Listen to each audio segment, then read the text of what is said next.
দেখুন এটা নতুন একটা টিপস। হ্যাঁ, আমার কাকিমা বানাচ্ছে আলু ভুজিয়া।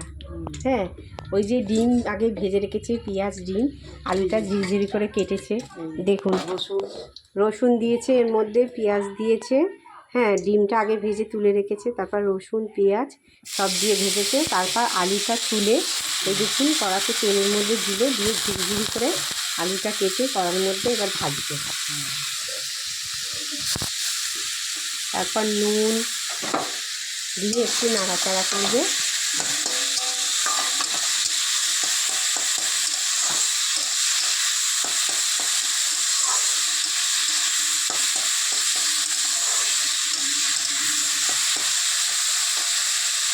এই রান্নাটা আপনারাও ঘরে বানিয়ে খাবেন, আপনাদের খুব ভালো লাগবে।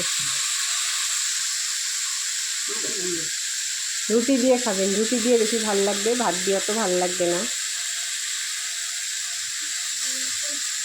এবারে তেলের মধ্যে আলু, তারপরে হলুদ দেবে,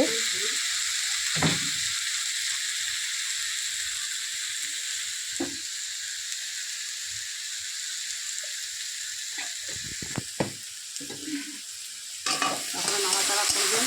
তাছাড়া না। হ্যাঁ, তুমি তো ঠিক বলছো তো। হ্যাঁ, তুমি স্মার্ট। তারপরে যে ভাজা ভাজা হবে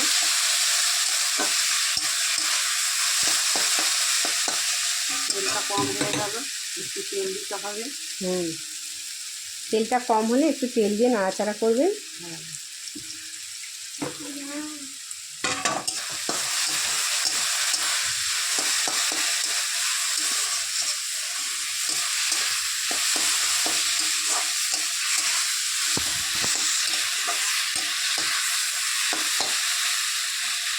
এই রেসিপি খেলে আর কিছু